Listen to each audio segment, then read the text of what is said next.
ଆଜି ହେଉଛି ଫେବୃଆରୀ 7।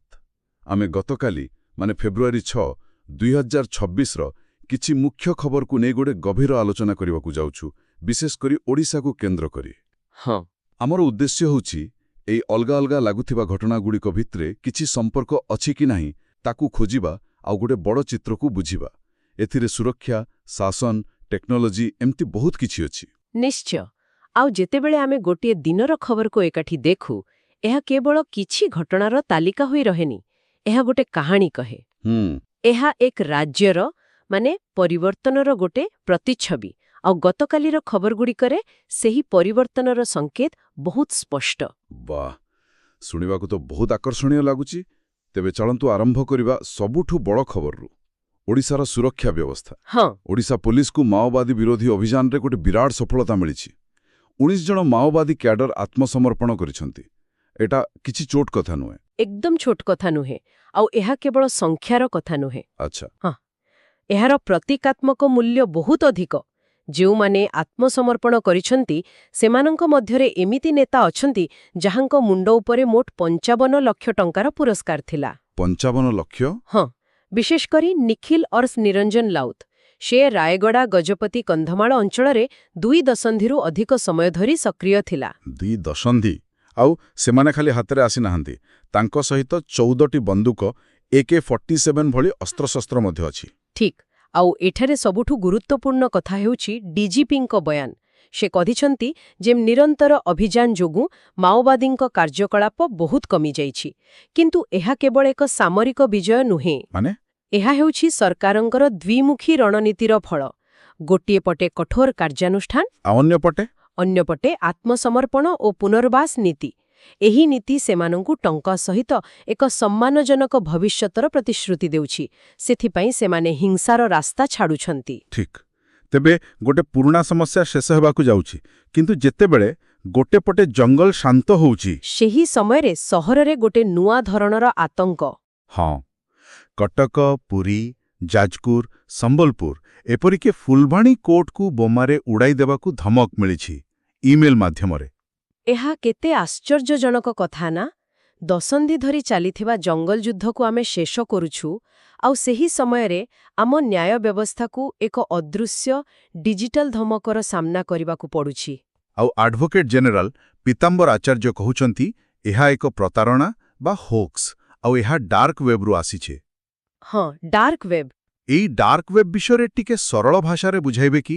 ଦେଖନ୍ତୁ, ଡାର୍କ ୱେବ୍ ହେଉଛି ଇଣ୍ଟରନେଟ୍ର ଏକ ଲୁକାୟତ ଅଂଶ। ଏହାକୁ ଆପଣ ଇଣ୍ଟରନେଟ୍ର ଅନ୍ଧାରୀ ଗଳି ବୋଲି କହିପାରନ୍ତି। ଆଚ୍ଛା, ଏଠାରେ ବ୍ୟବହାରକାରୀଙ୍କ ପରିଚୟ ଗୁପ୍ତ ରହେ, ଆଉ ଏହାକୁ ପ୍ରାୟତଃ ବେଆଇନ କାମ ପାଇଁ ବ୍ୟବହାର କରାଯାଏ। ତେଣୁ ଏହି ଧମକ ଦେଖାଉଛି ଯେ ଆମ ସୁରକ୍ଷା ବ୍ୟବସ୍ଥାକୁ ଏବେ କେବଳ ବନ୍ଧୁକ ସହ ନୁହେଁ, କିବୋର୍ଡ ସହ ବି ଲଢ଼ିବାକୁ ପଡ଼ିବ। ଏହା ଏକ ବଡ଼ ପରିବର୍ତ୍ତନ। ଆଉ ଏହି ବଡ଼ ଚିତ୍ର ଭିତରେ କିଛି ସ୍ଥାନୀୟ ଅପରାଧ ଖବର ବି ଅଛି। ବରଗଡ଼ରେ ଗୋଷ୍ଠୀ ସଂଘର୍ଷ, ରାଉରକେଲାରେ ଜଣେ ଛାତ୍ରୀଙ୍କର ସନ୍ଦେହଜନକ ମୃତ୍ୟୁ। ନିଶ୍ଚୟ, ଏସବୁ ମନେ ପକାଇ ଦେଉଛି ଯେ ସାଧାରଣ ଆଇନ ଶୃଙ୍ଖଳା ବଜାୟ ରଖିବା ମଧ୍ୟ ଗୋଟେ ନିରନ୍ତର ଆହ୍ୱାନ। ଠିକ୍ କଥା। ତେବେ ସୁରକ୍ଷା କଥା ତ ଗଲା, ଏବେ ଆସିବା ଶାସନ ଆଉ ବିକାଶ କଥାକୁ। ସାଧାରଣ ଲୋକଙ୍କ ପାଇଁ ପ୍ରଶାସନକୁ ସହଜ କରିବା ପାଇଁ କିଛି ହୋଇଛି କି? ହଁ, ଏକ ବହୁତ ଗୁରୁତ୍ୱପୂର୍ଣ୍ଣ ପଦକ୍ଷେପ ନିଆଯାଇଛି। କ'ଣ ସେଇଟା? ମୁଖ୍ୟମନ୍ତ୍ରୀ ମୋହନ ଚରଣ ମାଝୀ 57ଟି ନୂଆ ସବ୍ ରେଜିଷ୍ଟ୍ରେସନ କାର୍ଯ୍ୟାଳୟ ଖୋଲିଛନ୍ତି। 57ଟି? ହଁ, ଏହାଦ୍ୱାରା ରାଜ୍ୟର ସବୁ 317ଟି ତହସିଲରେ ଏବେ ଏହି ସୁବିଧା ମିଳିବ। ଲୋକଙ୍କୁ ଜମିଜମା କାମ ପାଇଁ ଆଉ ଜିଲ୍ଲା ମୁଖ୍ୟାଳୟ ଦୌଡ଼ିବାକୁ ପଡ଼ିବାନି। ଏହା ତ ବହୁତ ଭଲ କଥା। କିନ୍ତୁ ଏତେଗୁଡ଼ି ନୂଆ ଅଫିସ ପାଇଁ ଆବଶ୍ୟକ କର୍ମଚାରୀ, ଭିତ୍ତିଭୂମି ଏସବୁ ଅଛି ତ? ନହେଲେ ଏହା କେବଳ ଏକ ଘୋଷଣା ହୋଇ ରହିଯିବନି ତ? ଆପଣ ଏକ ଗୁରୁତ୍ୱପୂର୍ଣ୍ଣ ପ୍ରଶ୍ନ ଉଠାଇଛନ୍ତି। କାର୍ଯ୍ୟକାରିତା ହିଁ ସବୁଠୁ ବଡ଼ ଆହ୍ୱାନ। କିନ୍ତୁ ଏହା ସହିତ ଆଉ ଏକ ଘୋଷଣା ମଧ୍ୟ ହୋଇଛି। ହ୍ୱାଟ୍ସଆପ୍ରେ 11ଟି ଗୁରୁତ୍ୱପୂର୍ଣ୍ଣ ସେବା ମିଳିବ। ଏହା ଦର୍ଶାଉଛି ଯେ ସରକାର କେବଳ ଅଫିସ ଖୋଲୁନାହାନ୍ତି, ଡିଜିଟାଲ ମାଧ୍ୟମରେ ବି ଲୋକଙ୍କ ପାଖରେ ପହଞ୍ଚିବାକୁ ଚେଷ୍ଟା କରୁଛନ୍ତି। ଆଚ୍ଛା, ଆଉ ଏହି ବିକାଶର କଥା ଯେତେବେଳେ ଉଠୁଛି, ରାଷ୍ଟ୍ରପତି ଦ୍ରୌପଦୀ ମୁର୍ମୁଙ୍କ ବାରିପଦା ଗସ୍ତ ମଧ୍ୟ ଗୋଟେ ବଡ଼ ଖବର। ଏକଦମ। ସେ ପାହାଡ଼ପୁରର L&T ଦକ୍ଷତା ବିକାଶ କେନ୍ଦ୍ରରେ ଛାତ୍ରଛାତ୍ରୀଙ୍କୁ ସମ୍ବୋଧିତ କରିଛନ୍ତି ଆଉ ସେଠାରେ ସେ ଏକ ବହୁତ ଶକ୍ତିଶାଳୀ ବାର୍ତ୍ତା ଦେଇଛନ୍ତି। କଣ କହିଲେ ସେ? ସେ କହିଛନ୍ତି ଯୁବକମାନେ ଚାକୁରି ଖୋଜିବା ପରିବର୍ତ୍ତେ ଚାକୁରି ଦେବାକୁ ସକ୍ଷମ ହେବା ଉଚିତ। Job creators, not job seekers. ଠିକ୍। ଏହା ଦକ୍ଷତା ବିକାଶ ଆଉ ଉଦ୍ୟମିତା ଉପରେ ଗୁରୁତ୍ୱ ଦେଉଛି। ଆଉ ଏହି ଦକ୍ଷତା ବିକାଶ ଓ ପ୍ରଯୁକ୍ତିବିଦ୍ୟାର କଥା ଆମେ ଭୁବନେଶ୍ୱରରେ ହୋଇଥିବା ବ୍ଲାକ୍ ସ୍ୱାନ୍ ସମିଟ୍ରେ ମଧ୍ୟ ଦେଖିବାକୁ ପାଇଲୁ। ସେଠାରେ ଓଡ଼ିଶାକୁ ଏକ ଗ୍ଲୋବାଲ ଟେକ୍ ହବ୍ ଭାବରେ ଉପସ୍ଥାପନ କରାଯାଇଛି। ହଁ, ତେଣୁ ଚିତ୍ରଟା ଦେଖନ୍ତୁ। ଗୋଟେ ପଟେ ଗାଁରେ ସବ୍ ରେଜିଷ୍ଟ୍ରାର ଅଫିସ୍, ଅନ୍ୟପଟେ ବିଶ୍ୱସ୍ତରୀୟ ଟେକ୍ନୋଲୋଜି ହବ୍ ହେବାର ଲକ୍ଷ୍ୟ। ଏହି ବଡ଼ ଲକ୍ଷ୍ୟ ପାଇଁ ତ ଭଲ ଭିତ୍ତିଭୂମି ଦରକାର। ଆଉ ସେଥିପାଇଁ ହିଁ କେନ୍ଦ୍ର ବଜେଟରେ ଓଡ଼ିଶାର ରେଳବାଇ ପାଇଁ ରେକର୍ଡ 10,928 କୋଟି ଟଙ୍କା ଦିଆଯାଇଛି। ଏହା ରାଜ୍ୟର ଅର୍ଥନୀତିକୁ ଗୋଟେ ନୂଆ ଗତି ଦେବ। ଠିକ୍। ତେବେ ଓଡ଼ିଶାର କଥା ତ ଆମେ ଆଲୋଚନା କଲେ, କିନ୍ତୁ ଓଡ଼ିଶାର ମାଟିରୁ ଦେଶ ପାଇଁ ମଧ୍ୟ ଏକ ବଡ଼ ଖବର ଆସିଛି। ହଁ, ଅଗ୍ନି-3 ମିସାଇଲର ସଫଳ ପରୀକ୍ଷଣ। ଏକଦମ। ଏହା ଭାରତର ପ୍ରତିରକ୍ଷା କ୍ଷମତା ପାଇଁ ଏକ ଗୁରୁତ୍ୱପୂର୍ଣ୍ଣ ସଫଳତା। ନିଶ୍ଚୟ। ଏହା ଦେଖାଉଛି ଯେ ଓଡ଼ିଶା କେବଳ ନିଜ ରାଜ୍ୟର ବିକାଶରେ ନୁହେଁ, ବରଂ ଦେଶର ସୁରକ୍ଷାରେ ମଧ୍ୟ ଏକ ପ୍ରମୁଖ ଅଂଶୀଦାର। ଆଉ ଏହି ଗୌରବର କାହାଣୀ ଆମେ କ୍ରୀଡ଼ା କ୍ଷେତ୍ରରେ ମଧ୍ୟ ଦେଖିଲେ। ଭାରତ ଷଷ୍ଠ ଥର ପାଇଁ ଅଣ୍ଡର-19 କ୍ରିକେଟ ବିଶ୍ୱକପ୍ ଜିତିଛି। ହଁ, ଇଂଲଣ୍ଡକୁ ହରାଇ। ଆଉ ଏହା କେବଳ ଏକ ଟ୍ରଫି ନୁହେଁ। ବୈଭବ ସୂର୍ଯ୍ୟବଂଶୀଙ୍କର ରେକର୍ଡ ଭଙ୍ଗା 175 ରନ୍। ଏହା ଦେଖାଉଛି ଯେ ଆମ ଯୁବପିଢ଼ିଙ୍କ ପାଖରେ କେତେ ସାମର୍ଥ୍ୟ ଅଛି। ରାଷ୍ଟ୍ରପତି ଯେଉଁ ଦକ୍ଷତା ବିକାଶ କଥା କହୁଥିଲେ, ଏହା ତାର ଏକ ଜ୍ୱଳନ୍ତ ଉଦାହରଣ। ଠିକ୍ କଥା।